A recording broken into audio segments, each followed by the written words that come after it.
नमस्कार, स्वागत है आप सभी का डीडी न्यूज में। आपके साथ समाचार लेकर हाजिर हूं मैं संध्या शर्मा। आइए बुलेटिन की शुरुआत करते हैं हेडलाइंस के साथ।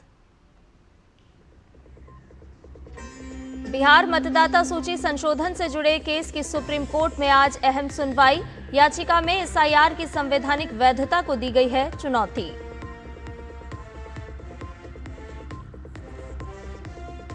वोटर लिस्ट से जुड़े मसले पर संसद में गतिरोध कायम। दोनों सदन में आज खेल, खनिज और बंदरगाहों से जुड़े विधेयकों पर चर्चा प्रस्तावित।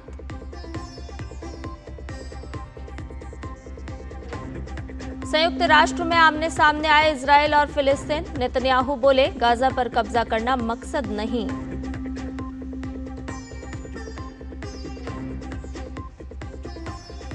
उत्तर प्रदेश में 37 जिले बाढ़ से प्रभावित। वहीं उत्तराखंड में आज भी भारी बारिश का अलर्ट। दिल्ली एनसीआर में रात भर की बारिश ने उमस से दिलाई राहत।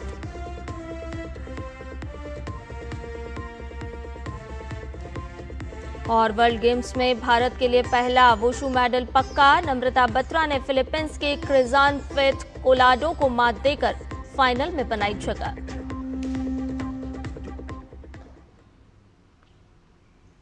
आइए सभी खबरों को विस्तार से जान लेते हैं। सुप्रीम कोर्ट आज बिहार में मतदाता सूची के विशेष गहन पुनरीक्षण यानी कि एसआईआर से संबंधित याचिकाओं पर सुनवाई करेगा। याचिकाओं में एसआईआर की संवैधानिक वैधता को चुनौती दी गई है। इससे पहले चुनाव आयोग ने कोर्ट में अपना जवाब दाखिल किया, जिसमें चुनाव आयोग ने कहा कि वो कानूनी तरीके से अपना काम कर रहा है। चुनाव आयोग ने सुप्रीम कोर्ट में बिहार एसआईआर पर सुनवाई से पहले कहा कि मतदाताओं को सुनवाई का पूरा अवसर दिया जाएगा। ये भी कहा है कि कोई भी योग्य मतदाता वोटर लिस्ट में जगह पाने से वंचित नहीं रहेगा। हलफनामे में चुनाव आयोग ने यह भी कहा है कि ड्राफ्ट लिस्ट से हटाए गए नामों की सूची सार्वजनिक करने के लिए वो बाध्य नहीं है। संसद के दोनों सदन में आज कई महत्वपूर्ण विधेयक पारित हो सकते हैं। लोकसभा की बात की जाए तो यहां भारतीय पत्तन विधेयक और खान एवं खनिज विकास एवं विनियमन संशोधन विधेयकों पर चर्चा होगी और सरकार की कोशिश होगी कि आज ही इन विधेयकों को पारित करा लिया जाए। भारतीय पत्तन विधेयक बंदरगाहों से संबंधित कानून की मजबूती और एकीकृत बंदरगाह विकास को बढ़ावा देने का काम करेगा। विधेयक में समुद्री व्यापार को सुगम बनाने और भारतीय समुद्र तटों के अधिकतम उपयोग को सुनिश्चित किए जाने का भी प्रावधान है। वहीं खान एवं खनिज विकास एवं विनियमन संशोधन विधेयक के माध्यम से इससे संबंधित साल 1957 के अधिनियम में संशोधन किया जाएगा। खनन क्षेत्र को रेगुलेट भी किया जाएगा।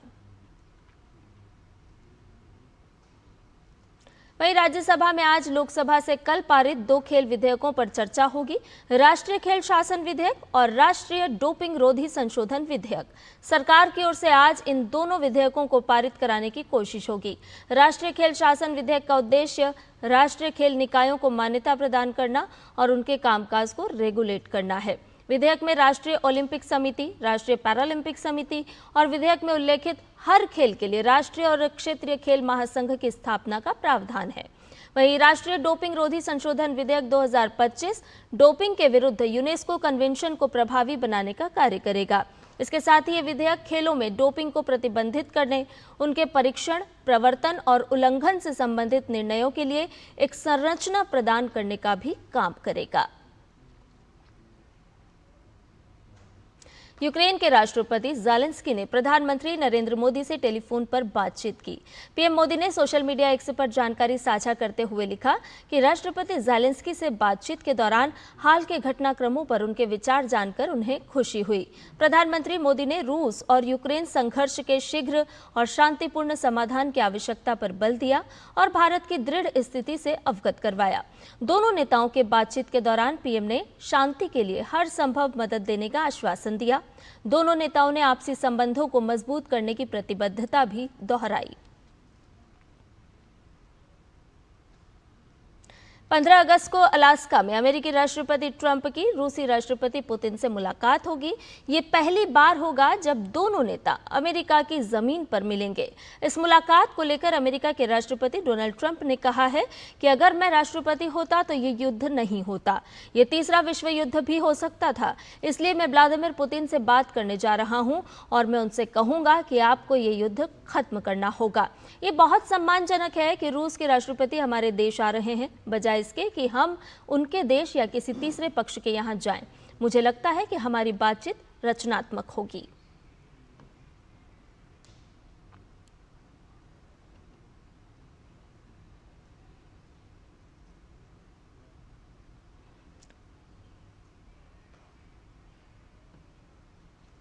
अमेरिकी राष्ट्रपति डोनाल्ड ट्रंप ने चीन पर एक्स्ट्रा टैरिफ लगाने के फैसले को 90 दिनों के लिए टाल दिया है। डोनाल्ड ट्रंप का यह फैसला टैरिफ संघर्ष विराम खत्म होने से ठीक पहले आया है। बीजिंग और वॉशिंगटन के बीच टैरिफ संघर्ष विराम 12 अगस्त को समाप्त होने वाला था। अमेरिका और चीन के बीच स्टॉकहोम में पिछले महीने हुई बातचीत के बाद ये संकेत मिलने लगे थे कि टैरिफ डेडलाइन बढ़ सकती है। यदि ये समय सीमा नहीं बढ़ाई जाती तो अमेरिकी टैरिफ चीन से आने वाले सामानों पर अप्रैल में लगाए गए अपने सर्वोच्च स्तर पर वापस चले जाते। इस साल की शुरुआत में अमेरिका ने चीनी आयात पर टैरिफ को बढ़ाकर 145% कर दिया था, जिसके जवाब में चीन ने अमेरिकी निर्माताओं के लिए महत्वपूर्ण दुर्लभ धातु के निर्यात पर प्रतिबंध लगा दिया था।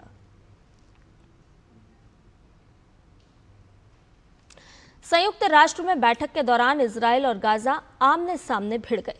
गाजा पर कब्जा करने की इजरायली योजना के सिवाय अमेरिका के सभी देशों ने निंदा की। बैठक में मानवीय संकट के समाधान पर चर्चा हुई। फिलिस्तीनी स्थायी पर्यवेक्षक रियाद मंसूर ने बैठक के दौरान कहा कि सहानुभूति पर्याप्त नहीं है, इस पर कार्रवाई करनी होगी। वहीं इजरायली राजदूत जोनाथन मिलर ने गाजा में इजरायल को आक्रामक बताने का विरोध किया। उन्होंने कहा उनका मकसद गाजा को क्रूर आतंकवादी शासन से मुक्त कराना है और इसी क्रम में इजरायल के प्रधानमंत्री बेंजामिन नेतन्याहू का कहना है कि उनका मकसद गाजा पर कब्जा नहीं बल्कि उसको हमास से आजाद कराना है। हालांकि बैठक के तुरंत बाद ही गाजा में इजरायल द्वारा अब तक की सबसे भारी बमबारी की गई, जिससे हालात और बिगड़ गए हैं। दूसरी तरफ ऑस्ट्रेलिया के प्रधानमंत्री एंथनी अल्बनीज ने सोमवार को ऐलान किया कि उनका देश फिलिस्तीन को एक स्वतंत्र राष्ट्र के रूप में मान्यता देगा। ऑस्ट्रेलियाई सेना के सेनाध्यक्ष लेफ्टिनेंट जनरल साइमन स्टुअर्ट इस वक्त भारत की यात्रा पर हैं। उनके साथ भारत दौरे पर आए ऑस्ट्रेलियाई वारंट ऑफिसर किम फेल्मिंघम ने भारतीय सेना के सूबेदार मेजर गोपा कुमार एस से मुलाकात की। इस दौरान दोनों के बीच सैनिकों के समक्ष आने वाली चुनौतियों समेत सेना से संबंधित कई मुद्दों पर चर्चा हुई। खबरों में बढ़ते हैं आगे। निर्वाचन आयोग ने 334 गैर मान्यता प्राप्त दलों को अपनी सूची से हटा दिया है।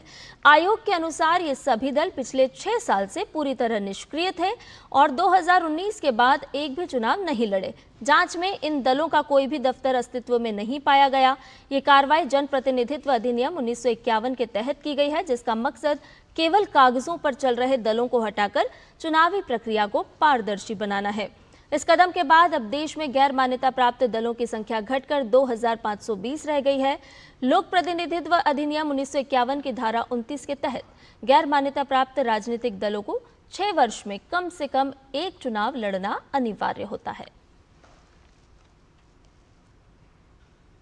उत्तरकाशी के धराली में तबाही के बावजूद आफत अभी तक कम नहीं हुई है।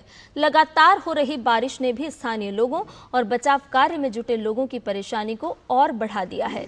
देर शाम से हो रही बारिश के चलते भागीरथी नदी का जलस्तर तेजी से बढ़ गया। इसके मद्देनजर जिला प्रशासन ने हर्षिल बाजार को खाली करा लिया है। होटल्स में ठहरी रेस्क्यू टीमों और मीडिया के लोगों को अन्य जगहों पर शिफ्ट कराया गया है। रुक करते हैं उत्तर प्रदेश का, जहां भारी बारिश के चलते 37 जिले बाढ़ से बुरी तरह प्रभावित हैं। योगी सरकार पीड़ितों की मदद के लिए तत्परता से काम कर रही है। सीएम योगी के निर्देश पर अधिकारी से लेकर मंत्री तक सभी बाढ़ प्रभावित इलाकों का लगातार दौरा कर रहे हैं। प्रदेश के राहत आयुक्त भानुचंद्र गोस्वामी ने बताया कि अब तक करीब 7 लाख लोगों को मदद पहुंचाई जा चुकी है। मौसम के मिजाज में दिल्ली एनसीआर के इलाकों में देर रात से झमाझम बारिश हो रही है, जिससे तापमान में गिरावट दर्ज की गई है। लगातार हो रही बारिश से जल जमाव की समस्या भी उत्पन्न हो गई है। लोगों को यातायात में परेशानी हो रही है। वहीं मौसम विभाग ने पहाड़ी राज्यों में भारी बारिश की चेतावनी जारी की है। उत्तराखंड के उत्तरकाशी, रुद्रप्रयाग, चमोली में बारिश का ऑरेंज अलर्ट है। इसके साथ ही जम्मू कश्मीर के उधमपुर, रियासी, जम्मू, सांबा, कठुआ में भारी बारिश का रेड अलर्ट जारी किया गया है। अगले 7 दिन उत्तराखंड और हिमाचल प्रदेश में कुछ स्थानों पर भारी बारिश का सिलसिला जारी रहने का अनुमान है। आईएमडी के मुताबिक 13 से 17 अगस्त के बीच मध्य प्रदेश, ओडिशा, छत्तीसगढ़, आंध्र प्रदेश, रायलसीमा और तेलंगाना में भी भारी बारिश होने की संभावना है।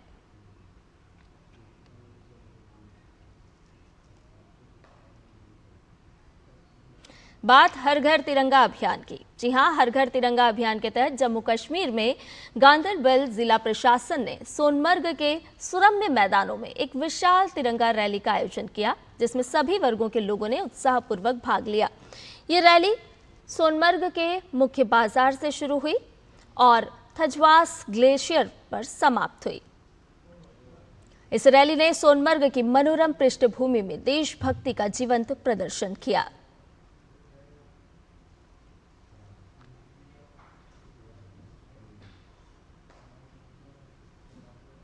सोनमर्ग का ये खूबसूरत दृश्य, जहां हर घर तिरंगा रैली निकाली गई, हर हाथ में तिरंगा नजर आया।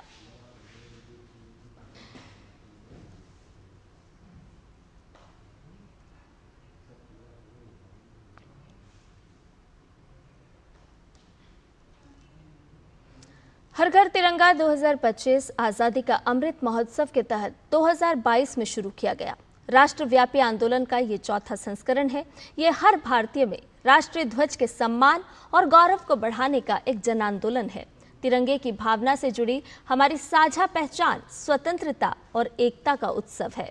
यह अभियान अब एक शक्तिशाली आंदोलन बन गया है, जिसमें पूरे भारत और दुनिया भर के भारतीयों की भागीदारी समाहित है।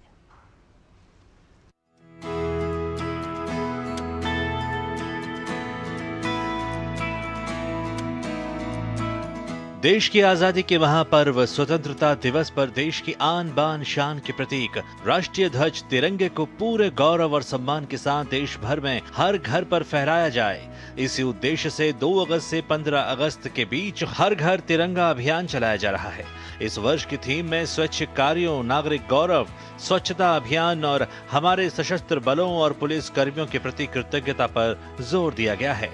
इस अभियान में तिरंगा से प्रेरित कला प्रदर्शनियां, पुलिस कर्मियों, सैनिकों को राखी और पत्र भेजना, माईगॉव पर प्रश्नोत्तरी, सार्वजनिक भवनों पर रोशनी, रैलियां, तिरंगा यात्राएं और मानव श्रृंखलाएं, घरों, स्कूलों, संस्थानों, अमृत सरोवरों और अन्य स्थानों पर ध्वजारोहण, देशभक्ति फिल्म प्रदर्शन सहित कई प्रेरक कार्यक्रम और गतिविधियां शामिल हैं। सेल्फी विद तिरंगा करके वो पहले अपलोड करें और फिर अपने गृह क्षेत्र में, अपने कर्म क्षेत्र में, अपने निवास के नजदीक रहने वाले लोगों को अपने घर और प्रतिष्ठान पर तिरंगा लहराने के लिए उनको प्रेरित करें।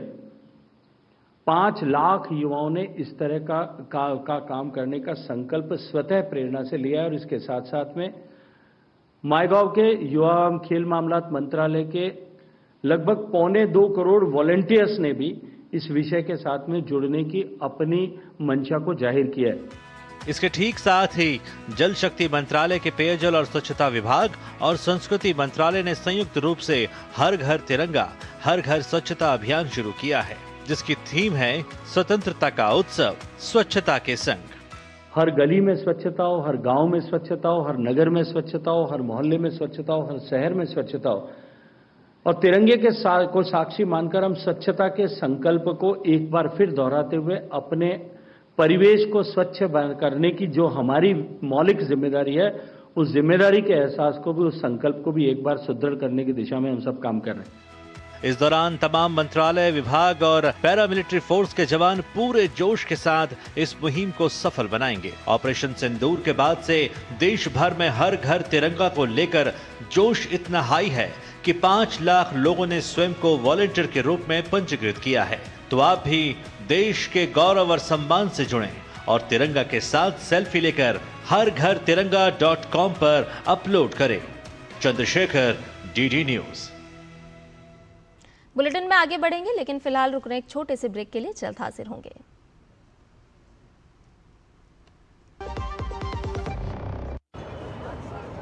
रिटायरमेंट के बाद लाल स्पोर्ट्स कार लूं या world tour?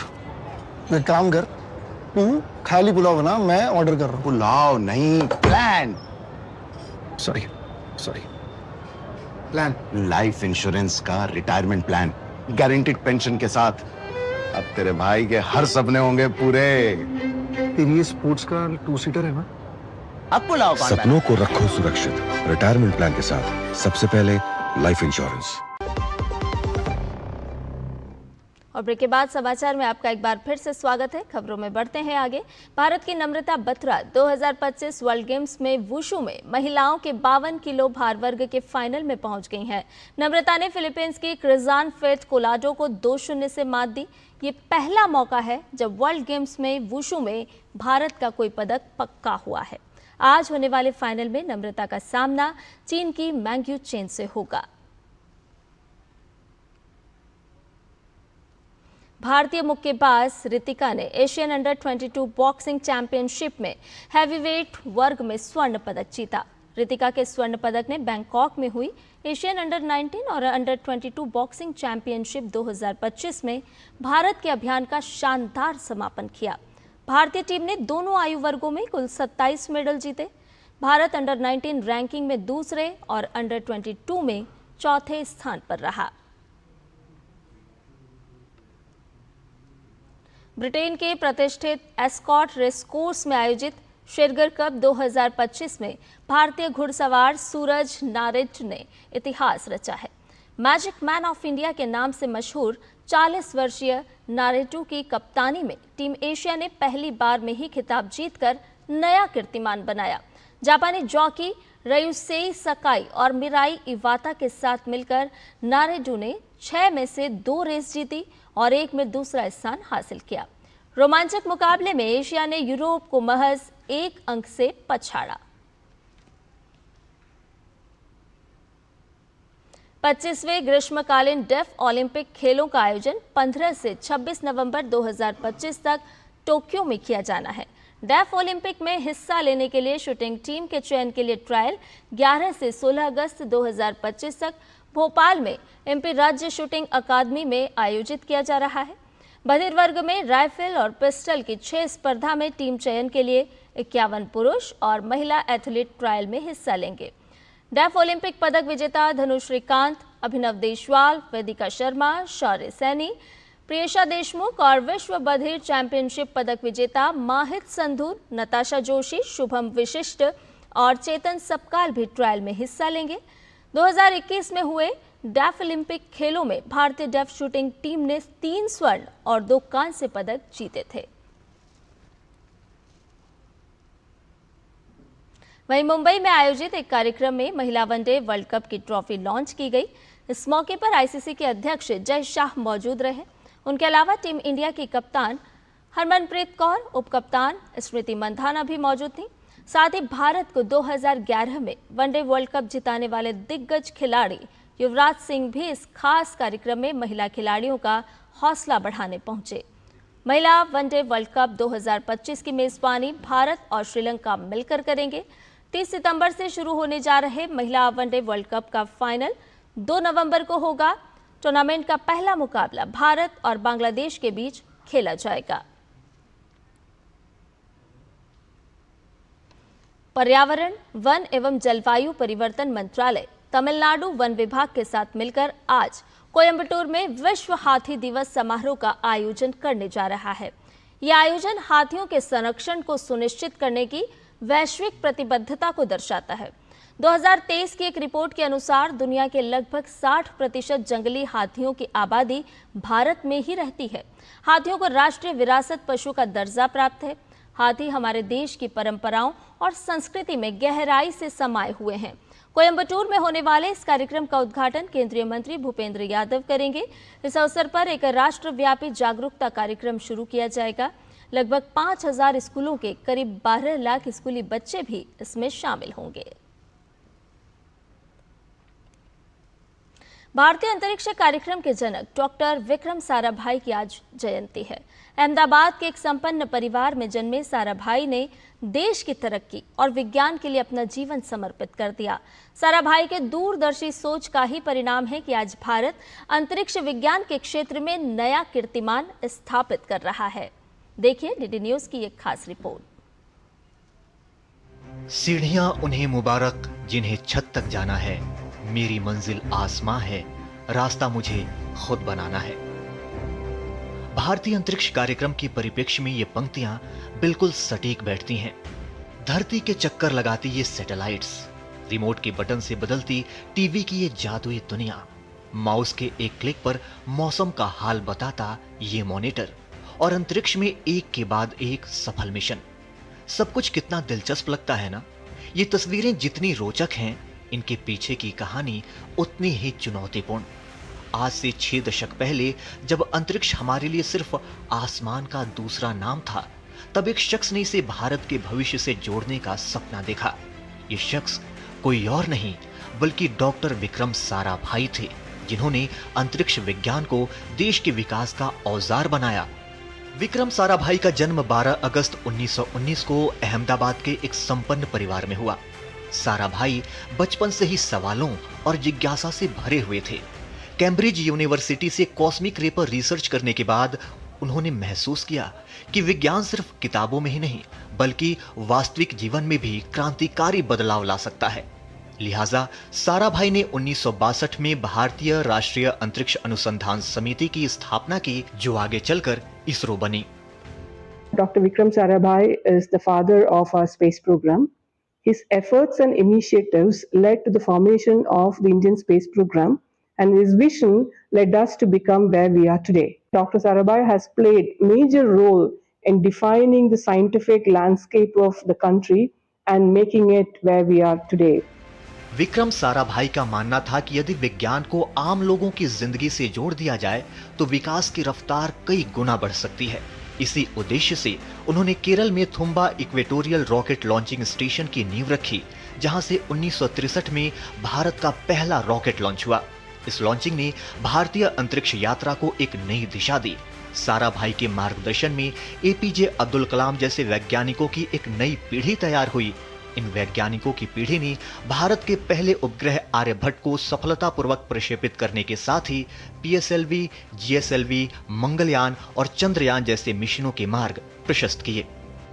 Doctor Vikram Sarabhai का योगदान सिर्फ अंतरिक्ष तक ही सीमित नहीं था। उन्होंने IIM Ahmedabad, physical research laboratory और Vikram Sarabhai community science centre की भी नींव रखी। सन 1975 में नासा के सहयोग से शुरू हुआ साइट प्रोग्राम भी साराभाई के दूरदर्शी सोच का ही परिणाम था। इस प्रोग्राम ने सामाजिक विकास में टेलीविजन प्रसारण की क्या भूमिका हो सकती है, उसे प्रभावी ढंग से दुनिया के सामने लाया। सन 1971 में महज 52 साल के उम्र में विक्रम साराभाई ने इस दुनिया को अलविदा कह दिया, लेकिन उनके दिखाए रास्ते पर चलकर आज भारतीय अंतरिक्ष कार्यक्रम नासा, ईसा समेत दुनिया के तमाम एजेंसियों के साथ कंधे से कंधा मिलाकर खड़ा है। साराभाई के सोच से शुरू हुआ भारतीय अंतरिक्ष मिशन अब स्पेस में भारत की नई कहानी लिख रहा है। डॉक्टर विक्रम साराभाई की 106वीं जयंती पर हर भारतवासी गर्व से कह सकता है, सारे जहां से अच्छा हिंदुस्तान हमारा। रॉकेट से लेकर रेडियो तरंगों तक डॉक्टर विक्रम साराभाई ने भारत की वैज्ञानिक सोच को सिर्फ अंतरिक्ष तक ही नहीं पहुंचाया, बल्कि वहां टिकने और प्रतिस्पर्धा करने की भी क्षमता दी। आज जब भी कोई भारतीय रॉकेट आसमान को चीरते हुए अंतरिक्ष की ओर बढ़ता है, तो उसमें साराभाई के सपनों की सोच की गूंज स्पष्ट रूप से सुनाई देती है, जो दुनिया को बताने के लिए काफी है कि अब अंतरिक्ष कार्यक्रम में भारत किस मुकाम तक पहुंच चुका है। साराभाई की जयंती पर देश उन्हें दिल से नमन कर रहा है। दिल्ली से कैमरा पर्सन परवीन के साथ मैं सचिन मिश्रा, डीडी न्यूज। आज अंतर्राष्ट्रीय युवा दिवस भी है। संयुक्त राष्ट्र द्वारा 1999 में शुरू किया गया ये दिवस युवाओं को प्रभावित करने वाले मुद्दों के बारे में जागरूकता बढ़ाने और भविष्य में उसकी सक्रिय भागीदारी को बढ़ावा देने के लिए एक मंच के रूप में कार्य करता है। तो आप देखिए हमारी एक खास रिपोर्ट और मुझे दीजिए इजाजत। नमस्कार। अंतर्राष्ट्रीय युवा दिवस दुनिया भर के युवाओं की शक्ति, क्षमता और संभावनाओं के रूप में जश्न मनाने का दिन है। अंतर्राष्ट्रीय युवा दिवस हर वर्ष एक विशिष्ट थीम के साथ मनाया जाता है जो वैश्विक गंभीर चुनौतियों पर केंद्रित होता है। इस वर्ष की थीम है यूथ फॉर क्लाइमेट एक्शन और सस्टेनेबल डेवलपमेंट, यानी जलवायु कार्रवाई और सतत विकास के लिए युवा। यह जलवायु समाधानों को आगे बढ़ाने और संयुक्त राष्ट्र के सतत विकास लक्ष्यों को प्राप्त करने में युवा नेताओं की महत्वपूर्ण भूमिका पर प्रकाश डालती है। इस कार्यक्रम का उद्देश्य युवा मस्तिष्कों को परिवर्तनकारी बनाने के लिए कौशल, अवसर और आत्मविश्वास से सशक्त बनाना है। इस कार्यक्रम के माध्यम से जागरूक अभियानों और कार्यशालाओं से लेकर सामुदायिक परियोजनाओं और नीतिगत संवाद तक आयोजित किए जाते हैं, जिसमें सरकारी, गैर सरकारी संगठनों और युवा नेतृत्व वाले संगठन दुनिया भर में आयोजित करवाते हैं। यह दिन भारत में देश के जनसंख्या की दृष्टि से काफी महत्वपूर्ण है। यहाँ पर 65% से अधिक जनसंख्या 35 वर्ष से कम आयु की है, जहाँ स्किल इंडिया, स्टार्टअप इंडिया और फिट इंडिया मूवमेंट जैसी पहल युवा भारतीयों को नवाचार करने, उत्कृष्टता प्राप्त करने और राष्ट्रीय विकास में योगदान करने में सक्षम बना रही है। अंतर्राष्ट्रीय युवा दिवस केवल एक उत्सव नहीं है, बल्कि यह याद दिलाता है कि आज के युवाओं की ऊर्जा, रचनात्मकता और दूरदर्शिता कल की आधारशिला है। Bureau report, DD news.